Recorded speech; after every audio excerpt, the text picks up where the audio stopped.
விரலை வந்து நீங்கள் நீட்டை ட்ரை பண்ணிங்கன்னா திருப்பி அதே பொசிஷனுக்கே போயிடும். நீங்கள் நீட்டை ட்ரை பண்ணிங்கனாலும் திருப்பி இதே பொசிஷனுக்கே போகும். இதான் வந்து ட்ரிகர் ஃபிங்கர் அப்படின்னு சொல்லுவாங்க. ஆனால் எப்போ ரத்தத்தில் சர்க்கரை அதிகமாக இருக்கோ அந்த ரத்தத்தை தானே சிறுநீரகம் வடிகட்டுது. சீக்கிரமாக நம்ம கண்டுபிடிச்சிட்டோம் அப்படின்னா சர்க்கரை நோயை கட்டுப்படுத்துவது, வாழ்நாள் முழுக்க ஆரோக்கியமாக இருப்பது அப்படிங்கிறது முழுக்க முழுக்க சாத்தியம். என்னென்ன டெஸ்ட்? எல்லாருக்கும் வணக்கம். நான் டாக்டர் கார்த்திகேயன்.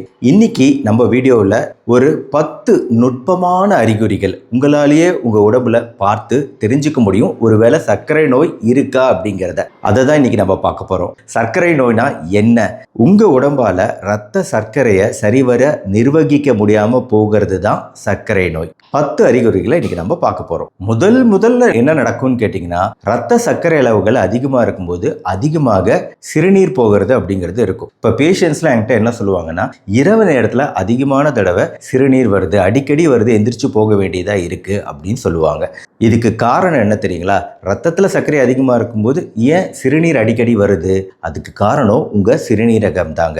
நார்மலாக ரத்த சர்க்கரை அளவுகள் கரெக்டாக இருக்கும்போது சிறுநீரகம் கரெக்டாக சிறுநீரை வடிகட்டும், குளுக்கோஸ் எல்லாத்தையும் உடம்புக்குள்ளாரையே எடுத்துக்கும், குளுக்கோஸை வெளியே விடாது. ஆனால் எப்போ ரத்தத்தில் சர்க்கரை அதிகமாக இருக்கோ அந்த ரத்தத்தை தானே சிறுநீரகம் வடிகட்டுது.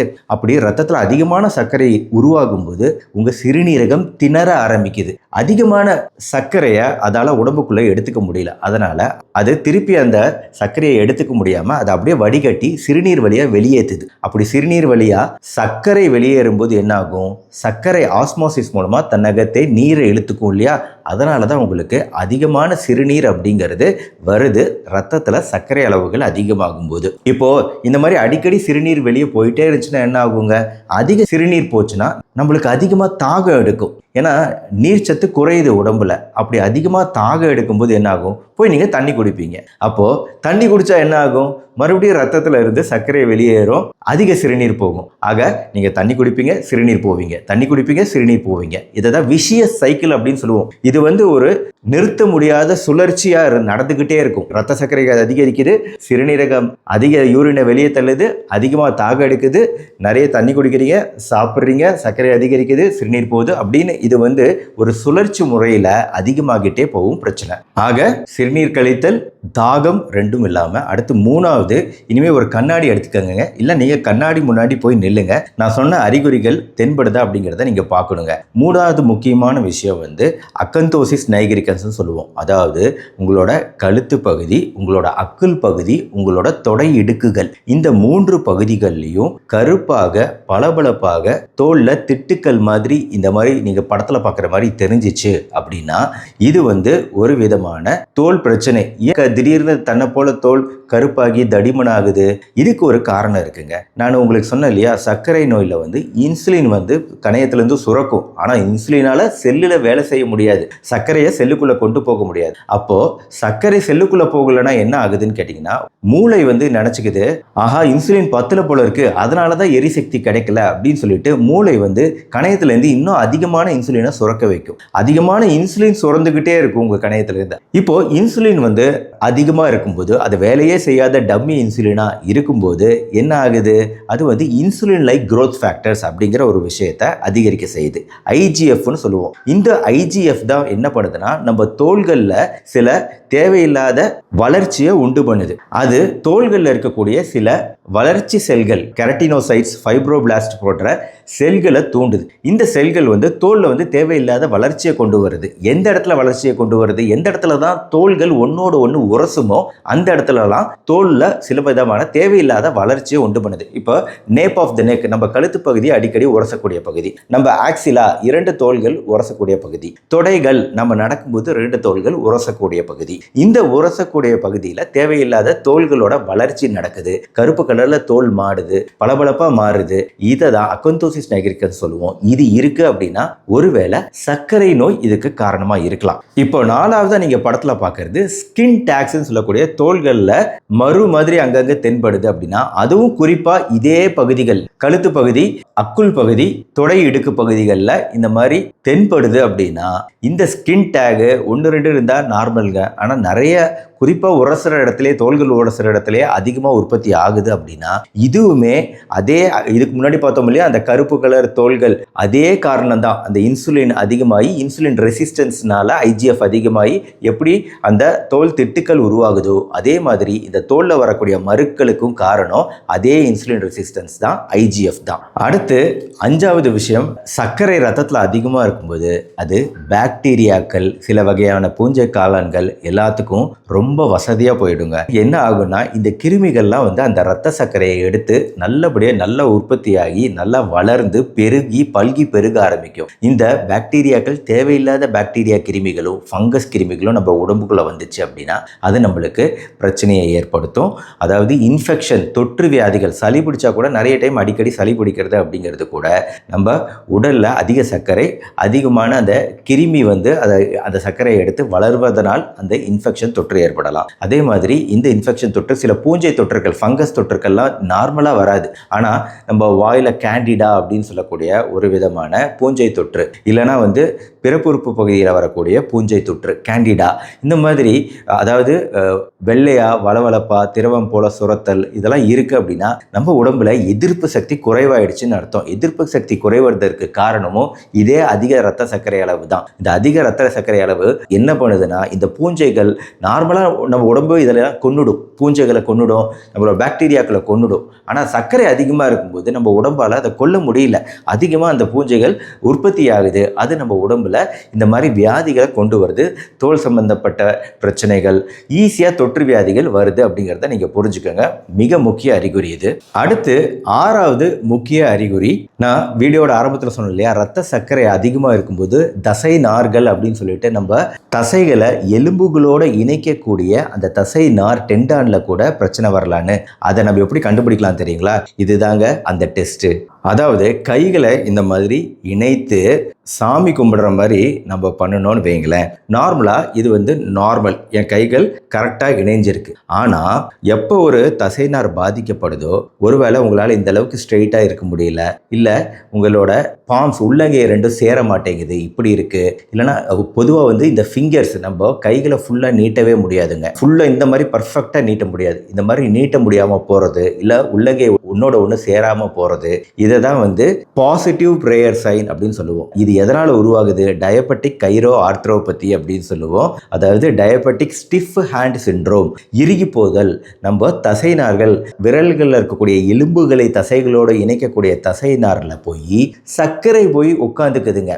அந்த டெண்டானில் போய் சர்க்கரை உட்காந்துக்கிறதுனால டெண்டானோட வளவளப்பு தன்மையும் நெகிழ்வுத்தன்மையும் போய் இது வந்து இப்படி நேராக இப்படி இருக்கணும் அப்படின்னா அதுக்கு காரணம் டெண்டான். அந்த தசைநார் வந்து நல்லா வேலை செஞ்சிட்டு இருக்கு எனக்கு, அதனால எனக்கு வந்து எந்த பிரச்சனையும் இல்லை. ஆனால் சர்க்கரை நோய் இருக்கிறவங்கள அந்த டெண்டானில் போய் சர்க்கரை போய் உட்காந்துக்கிறதுனால இறுகி இருக்குது, டெண்டான் இறுகிக்குது. அதனால நீட்டுறதுக்கே சிரமப்படுறோம், கைகளை ஒன்னோட ஒன்று பிணைக்கிறதுக்கு சிரமப்படுறோம். இந்த டெஸ்ட்டை நீங்கள் பண்ணி பாருங்க. இருக்கு அப்படின்னா இது வந்து கிளைகோசிலேஷன் அப்படிங்கிற ஒரு ப்ராசஸ், அந்த சர்க்கரை போய் டெண்டானில் படிகிறதுனால உருவாகிறதுனால அப்படிங்கிறத நம்ம கண்டிப்பாக புரிஞ்சுக்கணுங்க. இதுக்கெல்லாம் வந்து ரியல் கேஸே இருக்காங்க. அதாவது ஒரு லேடி 52 இயர்ஸ் 52 வயசு, அவங்க வந்து கிளினிக்கு எப்படி வந்தாங்க அப்படின்னா கைகளில் வலி இறுக்கம் அப்படி இதோட வந்தாங்க. எக்ஸ்ரே எடுத்து பார்த்தா ஜாயிண்ட் எல்லாம் நார்மலாக இருக்குது. ஆனால் கடைசியில் காரணம் என்னன்னு பார்க்கும்போது கிளைகோசிலேஷனால நடந்த டயபெட்டிக் ஸ்டிஃப் ஹேண்ட் சிண்ட்ரோம்னால வந்த பிரச்சனை இது, டெண்டான் பாதிப்படைஞ்சிச்சு அப்படிங்கிறத பின்னாடி தான் புரிஞ்சுக்க முடியுது. ஏன்னா ஆர்த்ரைட்டிஸ் சொல்லக்கூடிய மூட்டு தேய்மானத்தோட இதை நம்ம கன்ஃபியூஸ் பண்ணிக்கக்கூடிய வாய்ப்பு இருக்கு. அதனால இந்த டெஸ்ட் பண்ணி பார்க்கறது முக்கியம். அடுத்த முக்கியமான அறிகுறி இதாங்க, ட்ரிகர் ஃபிங்கர் அப்படின்னு சொல்லுவோம். பார்த்தீங்கன்னா பேஷண்ட்டு விரல் இப்படி மடங்கியே இருக்கும், இப்படி தான் வந்து ப்ரெசென்ட் ஆவாங்க. இப்படி மடங்கி இருக்கக்கூடிய விரலை வந்து நீங்கள் நீட்டை ட்ரை பண்ணிங்கன்னா திருப்பி அதே பொசிஷனுக்கே போயிடும். நீங்கள் நீட்டை ட்ரை பண்ணிங்கனாலும் திருப்பி இதே பொசிஷனுக்கே போகும். இதான் வந்து ட்ரிகர் ஃபிங்கர் அப்படின்னு சொல்லுவோம். பொதுவாக இதுவுமே எதனால் ஏற்படுதுன்னா இங்கே இருக்கக்கூடிய டெண்டான் வந்து இறுகி போகிறது, சர்க்கரை வந்து இந்த டெண்டானில் போய் படிகிறதுனால தான். பொதுவாக இந்த இடத்த டச் பண்ணி பார்த்தீங்கன்னா இந்த இடத்துல ஒரு லம்ப்பு, நம்மளால ஒரு கட்டி மாதிரி இருக்கிறத ஃபீல் பண்ண முடியும். அது வந்து எதனாலன்னா அந்த டெண்டான் இறுகி போய் கிடக்கிறதுனால தான். ஸோ அதுக்கு நம்ம என்ன ட்ரீட்மெண்ட்டு, ஆக்சுவலாக வந்து சர்க்கரை கண்ட்ரோலில் இருக்கணுங்க. இந்த ட்ரிகர் ஃபிங்கர்லாம் வந்துச்சுன்னா ஃபஸ்ட்டு ஃபிசியோதெரப்பி மசாஜ்லாம் ட்ரை பண்ணி பார்க்கலாம். அதுக்கு மேலே சரியாகலைன்னா அந்த இடத்துல ஸ்டீராய்டு இன்ஜெக்ஷன் போடுவாங்க. அதுக்கு மேலே சரியாகலைன்னா சர்ஜரி, இந்த மாதிரிலாம் இருக்குது. ஸோ ட்ரிகர் ஃபிங்கர் ஒரு முக்கிய அறிகுறி. இதே மாதிரி தான் சர்க்கரை அதிகமாக ரத்தத்தில் இருக்கும்போது அதை நம்ம தோள்களில் இருக்கக்கூடிய தசை நார்கள்லையும் போய் சர்க்கரை உட்காந்துக்கிறதுனால தான் நிறைய பேருக்கு கைகளை தூக்க முடியாமல் போகுது. ஃப்ராசன் ஷோல்டர் அப்படின்னு சொல்லுவோம் ஆங்கிலத்தில்.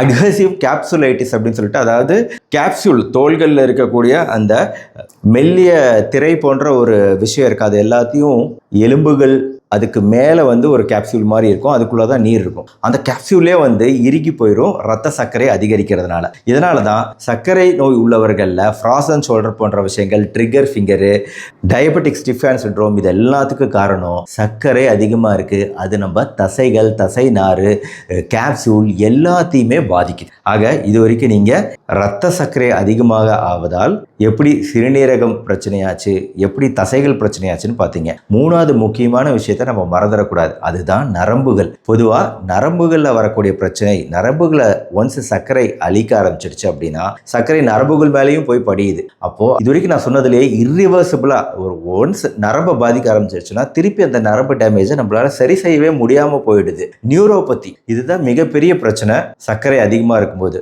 இந்த நரம்புகள் பாதிக்கப்படும் போது பொதுவாக என்ன அறிகுறி இருக்கும்? குறிப்பாக கை கால்கள் மரத்து போன மாதிரி இருக்கும், கிச்சு கிச்சு முட்டுற மாதிரி இருக்கும், ஷாக் அடிக்கிற மாதிரி இருக்கும், ஒரு மாதிரி மரமரன்னு கை கால்கள் மாறுவது தான் ஆரம்ப கட்ட அறிகுறி. ஆனால் போக போக என்ன ஆகுதுன்னா நம்மளுக்கு குறிப்பாக கால்கள்லாம் பார்த்தீங்கன்னா சென்சேஷனே ரொம்ப குறையுது. நம்மளுக்கு உணர்வுகளே குறையிறதுனால அடிபட்டாலும் தெரியாது, முள்ளு குத்துனாலும் தெரியாது, இப்படி பல பிரச்சனைகள்ங்க.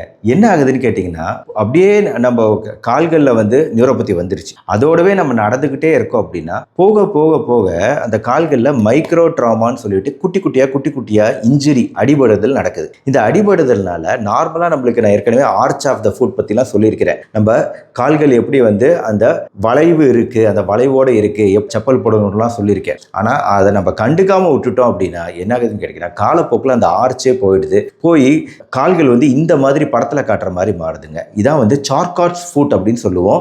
நீங்கள் நினைக்கிற மாதிரி ரொம்ப நாள்லாம் எடுத்துக்காது, சர்க்கரை அதிகமாக இருக்கும்போது ரொம்ப நாள்லாம் எடுத்துக்காது இந்த மாதிரி கால்கள் மாறுவதற்கு.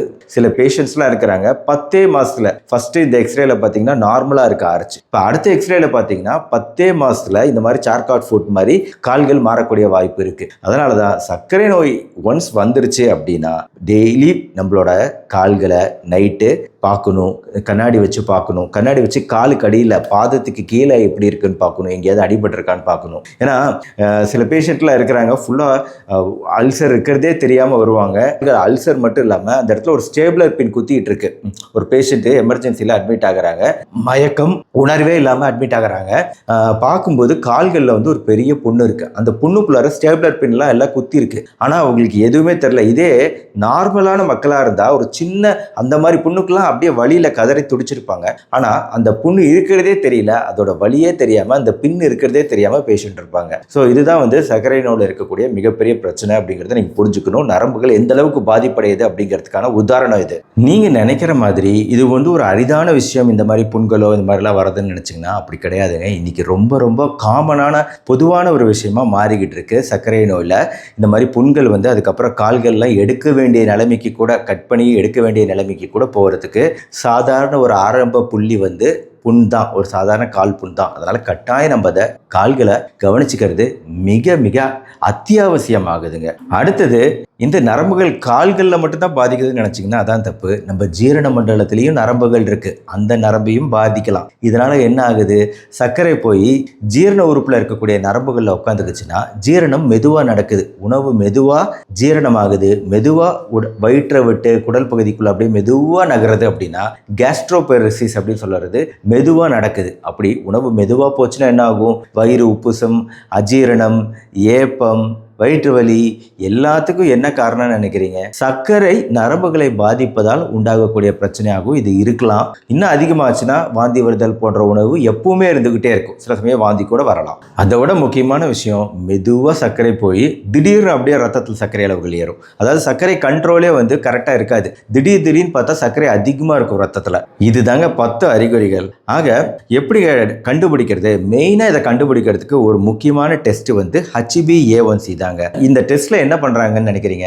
நம்ம ரத்தத்தில் சிகப்பு அணுக்கள் இருக்கு. அந்த ரத்த சிகப்பு அணுக்கள்ல போய் அங்கேயும் போய் சர்க்கரை உட்காந்துக்குது. எப்படி நரம்புகளில் உட்காரதோ தசைகளில் சர்க்கரை போய் ஒட்டிக்குதோ அதே மாதிரி நம்ம ரத்த சிகப்பு அணுக்கள்லையும் போய் இதே சர்க்கரை ஒட்டிக்குது. ரத்த சிகப்பு அணுக்களோட ஆயுட்காலம் அப்படிங்கிறது 120 நாட்கள், 120 டேஸ். அதனால கரெக்டா 3 மாச சர்க்கரை அளவு, ஆவரேஜ் சர்க்கரை அளவை அந்த HbA1c டெஸ்ட் சொல்லுது. எவ்வளவு சர்க்கரை ரத்த சிகப்பு அணுக்கள்ல ஒட்டி இருக்கு அப்படிங்கிற ஆவரேஜ் பர்சன்டேஜ் தான் HbA1c.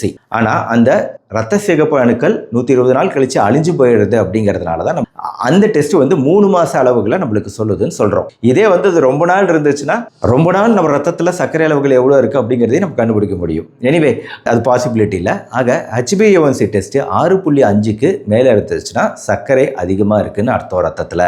நம்ம அதுக்குரிய ஏதாவது ஒரு முயற்சி ஸ்டார்ட் பண்ணணுங்க. உடனே நான் மாத்திரை எடுக்கணும்னு சொல்லலை. அதுக்கு முன்னாடி இந்த மாதிரி அறிகுறிகள் இருக்கு அப்படின்னா நம்ம முதல்ல பண்ண வேண்டியது டெஸ்ட்டுங்க. அது யார் டெஸ்ட் பண்ணணும் அப்படிங்கிறது முக்கியமான கேள்வி. நான் என்ன சொல்றேன்னா 35 வயசு உங்களுக்கு ஆயிடுச்சு அப்படின்னா 3 வருஷத்துக்கு ஒரு தடவை இந்த HbA1c டெஸ்ட்டை பண்ணி பாருங்க, இருக்கா இல்லையான்னு தெரிஞ்சுக்க. ஏன்னா கேச்சிங் த டயபெட்டிஸ் ஏர்லி, சர்க்கரை நோய் ஆரம்பத்தில் குடிச்சிட்டிங்கன்னா அதை அப்படியே கண்ட்ரோல் பண்ணிடலாம். ஆனால் நம்ம தவற விட்டுட்டோம் அப்படின்னா, நான் வீடியோவில் காமிச்ச இது வரைக்கும் நம்ம டிஸ்கஸ் பண்ண பல அறிகுறிகள் பின்காலத்தில் வரும். அப்படி வந்துச்சுன்னா பெரிய கஷ்டம். அதனால தான் சொல்கிறேன். ப்ளஸ் உணவு முறை, நான் சர்க்கரை நோய்க்கு பலவிதமான உணவு முறைகள் சொல்லியிருக்கேன். இப்போ ஒரு செட் ஆஃப் உணவு முறைகள் சொல்கிறேன்.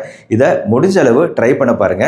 பேசிக் பிரின்சிபல் நம்மளுக்கு புரதம் எப்பவுமே அதிகமாக இருக்கணும். காம்ப்ளெக்ஸ் கார்போஹைட்ரேட்ஸ் அதிகமாக, அதாவது மாவுச்சத்தை எடுத்தாலும் அது சிம்பிள் மாவுச்சத்தாக இருக்கக்கூடாது. அதாவது பிரெட்டு இதெல்லாம் சிம்பிள் மாவுச்சத்து. காம்ப்ளெக்ஸ்னா பாரம்பரிய அரிசி வகைகள், அந்த மாதிரி நார்ச்சத்து மிகுந்த மாவுச்சத்து. சர்க்கரை சுத்தமாக கட் பண்ணணும். ப்ராசஸ்டு உணவுகள் கட்டாயம் தவிர்க்கணும். அடுத்து உடற்பயிற்சி பொறுத்த வரைக்கும் வாக்கிங்கும் முக்கியம், கொஞ்சம் வெயிட் ட்ரைனிங்கும் முக்கியம். கடைசியாக இது வரைக்கும் புகைப்பிடிச்சிட்டு இருந்தீங்க, மது பழக்கம் இருந்தாலும் this is the right time to ஸ்டாப்னு சொல்லுவேன். இந்த கரெக்டாக நீங்கள் எப்போ நிறுத்துறீங்களோ அப்போலேருந்து தான் உங்களுக்கு சர்க்கரை கண்ட்ரோலுக்கு வரும். இல்லைனா எல்லாமே நீங்கள் பண்ணுறீங்க, மாத்திரை கூட சாப்பிட்றீங்க, நான் சர்க்கரை கண்ட்ரோல் இல்லை, ஆனால் நான் ஸ்மோக் பண்ணிகிட்டே இருப்பேன் அப்படின்னு சொன்னீங்கன்னா என்ன பண்ணுறது?